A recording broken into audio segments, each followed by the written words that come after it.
एक रहस्यमयी और भावुक कर देने वाला मामला सामने आया है। जिला अस्पताल में पदस्थ एक वार्ड बॉय घर से ड्यूटी जाने के लिए निकला, लेकिन अस्पताल पहुंचा ही नहीं। 70 वर्षों से आपकी सेवा में रमेश सिलाई मशीन 3 वर्षों की वारंटी के साथ थोक व फुटकर विक्रेता। आपका विश्वास ही हमारी पहचान है। गायब होने से पहले उसने अपने ममीने भाई को एक मैसेज भेजा, मेरा इंतजार मत करना। इसके बाद जो हुआ उसने पूरे परिवार को सदमे में डाल दिया। मध्य प्रदेश के बालाघाट जिले में मामला भरवेली थाना क्षेत्र के ग्राम जरेरा का है। मृतक की पहचान 28 वर्षीय हेमंत यादव के रूप में हुई है, जो बालाघाट जिला अस्पताल में वार्ड बॉय के पद पर कार्यरत था। जानकारी के अनुसार 8 जून की सुबह हेमंत रोजाना की तरह घर से ड्यूटी के लिए निकला था, लेकिन देर रात तक वापस नहीं लौटा।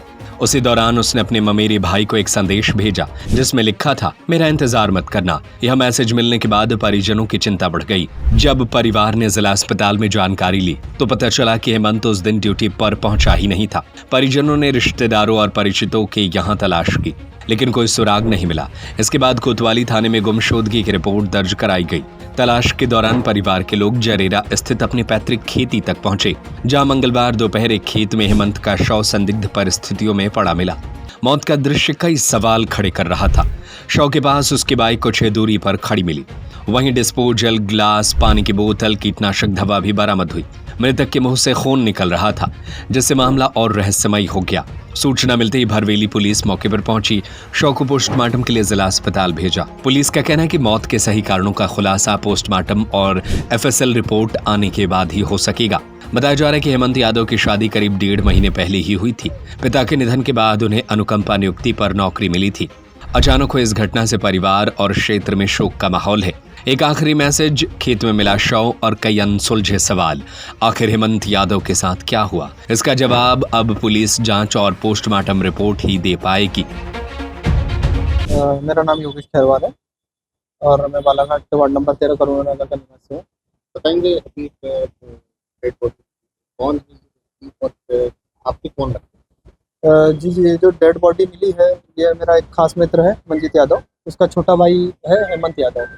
बताएंगे किस प्रकार की घटना का आशंका लग रहा है और क्या सर, लगभग 8 तारीख को शाम को 7 बजे घर से लगभग 1:45 से 2 बजे के बीच में निकला था 8 तारीख को। और जो ड्यूटी जाने के लिए शायद वो निकला था और हॉस्पिटल में दूसरे दिन जब हमने पता किया तो हॉस्पिटल ड्यूटी वो आया नहीं था।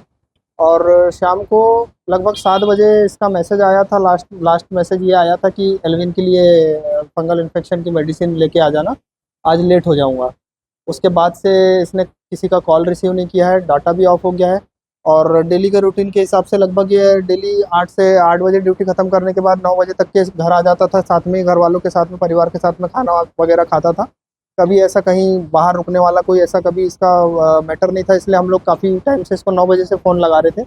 और रात में भी हम लोग ने इसको इसके दोस्तों जिन लोगों को हम जानते थे, जिन लोगों को उनके घर में पता किए कि तुम लोगों के साथ में है क्या या तुम्हारे साथ रुका हुआ है क्या। रात में कोई जानकारी नहीं मिली। सुबह फिर थाना कोतवाली में जाके हमने गुमशुदा, बालाघाट थाना कोतवाली में जाके गुमशुदा की एफआईआर भी दर्ज करवाई थी इसकी। और इनका जो खेत है जरेरा में इनका खेत है, पैतृक भूमि है वहाँ पे। वो खेत में हम लोग ढूंढने के लिए गए थे। एक अंदाज़ा हम लोग लगाए थे कि खेत में वहाँ तो नहीं गया होगा करके, क्योंकि हम बालाघाट में सारों तरफ देख चुके थे, यहाँ पे नहीं मिला था वो। तो वहीं पे हम लोग लगभग 11 साढ़े 11 से लगभग वहाँ से हम लोग ढूंढ रहे थे इसको। और वहीं पे जरेरा से जवाई टोला जो है रोड, उसके पास नहर के बाजू में खेत है, जो इनका स्वयं का ही खेत है, उसमें इसकी डेड बॉडी मिली है। सर, जैसे हमने देखे वहाँ मौका वारदात पे गाड़ी, इसकी जो बाइक थी स्टैंड लगा हुआ था, पर गाड़ी नीचे गिरी हुई थी।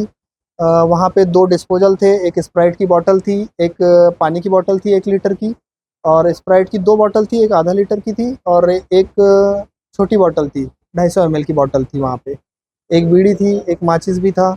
और जैसे कि वहाँ हम लोग देखे 2 डिस्पोजल है, तो ऐसा हमारे हिसाब से ऐसा लगता है कि वहाँ 2 लोग मौजूद थे। और जो डिस्पोजल थे, 2 डिस्पोजल में से एक डिस्पोजल में जैसे कि वहाँ पे हम लोग ने देखे घटनास्थल पे, वहाँ पे एक सल्फास जो होता है उसका पाउच मिला है और एक कीटनाशक की बोतल मिली है लगभग 200-250 ml की। तो जो पानी की बोतल थी उसमें से कीटनाशक की स्मेल आ रही थी। और जो पाउडर था, एक डिस्पोजल में सल्फास पाउडर होने की आशंका हम लोग जता रहे हैं, क्योंकि उसमें एक डिस्पोजल में पाउडर दिख रहा था, पाउडर मिला हुआ दिख रहा था, उसमें निशान दिख रहे थे और पाउडर था, और एक जो डिस्पोजल था वो क्लीन था। देखिए, ये जो है आरोप मुझे लगता है सरासर गलत है। पहली बात तो जिस लड़के की बात कर रहे हैं वो हमारे यहाँ का वार्ड बॉय था, सर्जरी डिपार्टमेंट का वार्ड बॉय था।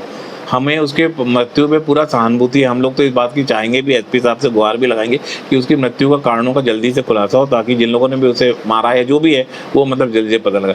जहाँ रहा सवाल इस बात का कि बॉडी सड़ गई थी, तो आपको मैं बता दूँ वो ये गर्मी है अभी, मतलब मैक्सिमम मतलब टेम्परेचर चल रहा है, बॉडी धूप में काफ़ी देर पड़ी रही। अब जितने बजे भी मारा है मुझे ये सब नहीं मालूम, पर मुझे इतना मालूम है 3-4 बजे दोपहर तक बॉडी जो है जंगल में ज़मीन पर नंगी पड़ी रही थी। उसके शरीर पर केवल एक अंडरवियर था। हम लोग यदि 5 मिनट धूप में खड़े हो जाते हैं तो हमारा शरीर तपने लगता है। अब आप कल्पना करिए कि सुबह से लेके 3-4 बजे तक कोई बॉडी जंगल में नंगी पड़ी हुई है जमीन पे, तो वो कितनी ज़्यादा मतलब जल गई होगी और कितने ज़्यादा उसको बर्न हो गया होगा। यही इसके साथ भी, और उसका असर फिर बाद में होता है। जैसे हम जलते हैं तुरंत हमारे शरीर पे कुछ नहीं होता, लेकिन जब 8-10 घंटे 12 घंटे होते हैं तो हमारे शरीर पे फफोले पड़ने लगते हैं। यही हालत इसका भी हुआ होगा, क्योंकि गर्मी के दिन है, बॉडी में 24 घंटे के भीतर उसमें चालू हो जाता है सड़न, और बत्ती चूँकि धूप में पड़ी रही। और रहा सवाल फ्रीजर का, तो अभी हमारा 1.5 महीने पहले ही मेंटेनेंस हुआ है। 1.5 महीने पहले हमारे सारे फ्रीजर चले थे। कभी कभी एक पॉसिबिलिटी ये रहती है कि फ्रीजर चलते चलते शट डाउन हो जाता है। यदि ऐसी कोई पॉसिबिलिटी होगी तो इसके लिए मैंने अपने जो इसके ऑथोराइज जो एजेंट होते हैं, जो भोपाल से ही इनका एक आरओबी होता है, उसके थ्रू हम लोग कंप्लेंट करते हैं, तो उनको बोला है वो आके चेक करेंगे, ताकि मतलब अगर ऐसा शट डाउन की पॉसिबिलिटी होगी तो उसको दूर किया जाएगा। बाकी हमारे सभी फ्रीजर चालू है और उसमें मतलब कहीं कोई प्रॉब्लम नहीं है। और इस फ्रीजर में यदि रात में वो हुआ होगा शटडाउन, तो इसको मैंने बोल दिया है कि इसका तुरंत देख के इसको ठीक कराएंगे अगर शटडाउन हुआ है तो, है ना। अदरवाइज मैं आपको पहले भी बोला था गर्मी इतनी ज़्यादा है। उनका ये कहना है कि बॉडी हम लोग लाए थे तो ठीक थी। सवाल इस बात का है कि बॉडी उस समय ठीक रही होगी, पर वो धूप में 8 घंटे पड़ी रही। पूरी बॉडी सोचिए, इतनी प्रचंड गर्मी में ज़मीन पर बॉडी लेटी हुई है, तो बॉडी में तो छाले बाद में ब्लिस्टर पड़ेंगे और डिकम्पोज होगी।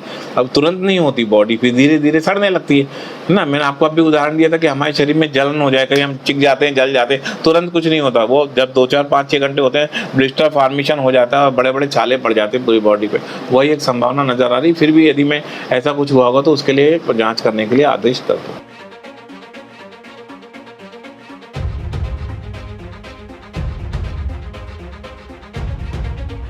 पंकज डहरवाल की रिपोर्ट। 70 वर्षों से आपकी सेवा में रमेश सिलाई मशीन 3 वर्षों की वारंटी के साथ थोक व फुटकर विक्रेता। आपका विश्वास ही हमारी पहचान है। सिलाई मशीन की मोटर रिपेयरिंग एवं सभी प्रकार के पार्ट्स उपलब्ध हैं। रमेश की नकली मशीनों से सावधान। बाजार में हमसे मिलते जुलते नामों को ओरिजिनल बताकर नकली मशीनें बेची जा रही है। रमेश सिलाई मशीन ओरिजिनल पुरानी दुकान से ही खरीदे।